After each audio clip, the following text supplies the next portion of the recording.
Le voyage reprend direction le Cambodge.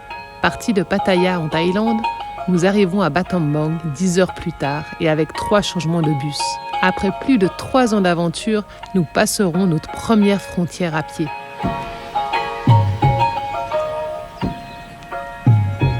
Battambang est la 2e ville du pays. Nous consacrerons notre première journée à visiter la ville et ses environs. Nous irons voir le monument de l'indépendance qui est présent dans chaque province. À l'arrivée des Français dans la ville, en 1907, des bâtiments furent construits et on les retrouve encore aujourd'hui. Le Cambodge et son passé plus que tumultueux, guerre d'Indochine, guerre avec les Khmers rouges, ainsi que la guerre avec le Vietnam, décida d'en finir avec les armes et en fit un monument de la paix avec.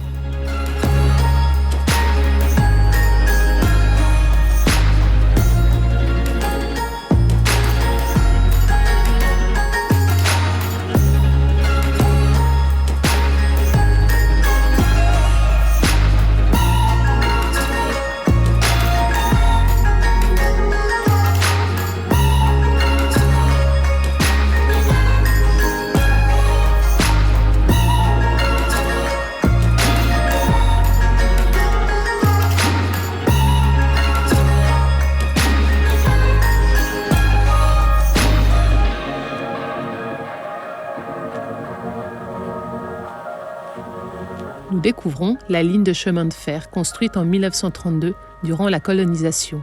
Ces traverses en fer plutôt qu'en bois en font un chemin de fer solide et durable. Elle fonctionne encore aujourd'hui, reliant la capitale Phnom Penh à la frontière thaïlandaise. Un trajet de 346 km qui dure plus d'une journée. Nous aurons l'occasion de le voir lors de notre escapade avec un train de bambou. Dans les années 1970, les Cambodgiens ont utilisé ce moyen de transport pour s'occuper de la voie ferrée en se servant d'un bambou comme propulsion.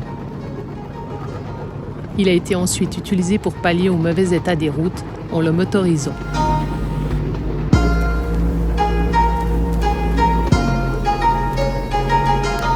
Il est devenu maintenant une attraction touristique, mais cela donne un bon aperçu de l'état de la voie ferrée, pas du tout droite.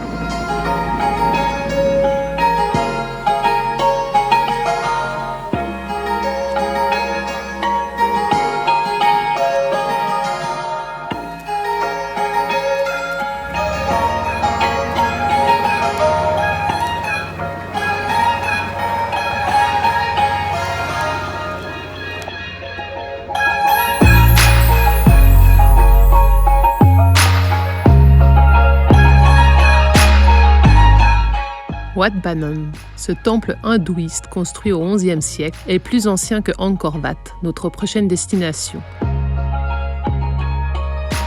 Après avoir franchi ces 358 marches, nous le découvrons, de vieilles pierres parfois instables et penchées, soutenues par des échafaudages en bois.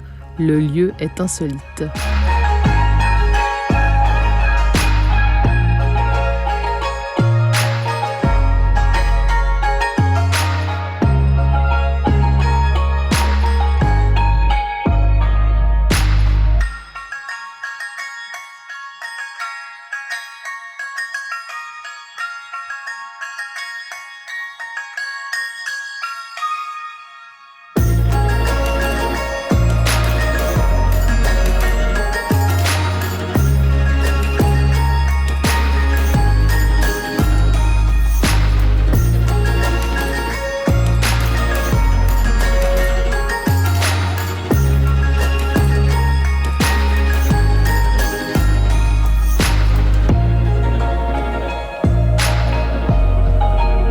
Nous sillonnons à nouveau la campagne pour nous diriger à Phnom Somphow, la montagne en forme de navire.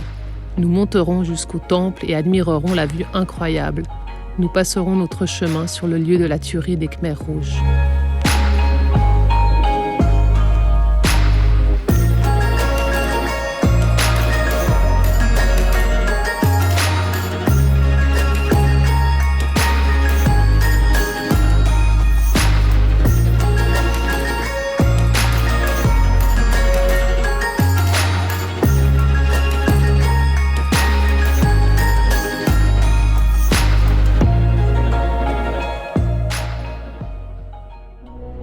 Chaque soir, un phénomène se produit ici. Cette grotte abrite plus de 6,5 millions de chauves-souris qui partent se nourrir d'insectes à la nuit tombée. Elles peuvent aller jusqu'à 50 km.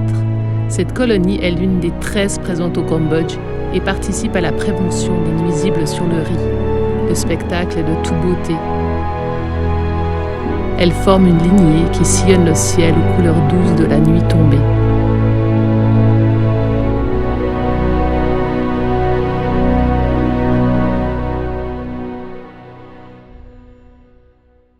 Notre deuxième jour sera un moment de partage. Nous nous rendons dans la maison de Harry, notre guide.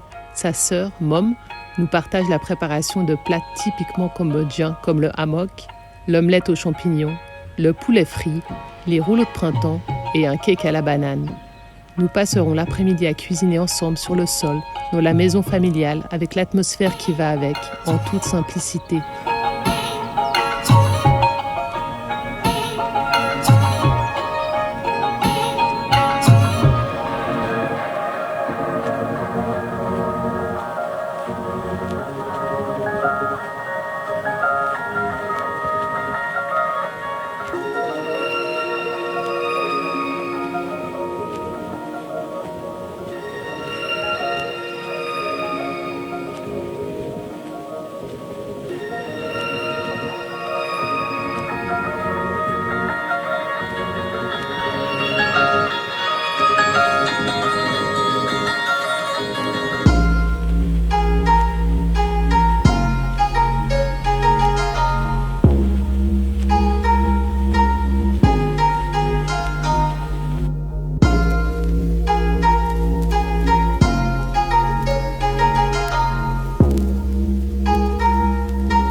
Une journée qui s'achève avec un repas tous ensemble à déguster ces plats typiques bien loin de nos habitudes. Des rencontres, des partages, des sourires, des rires et des souvenirs.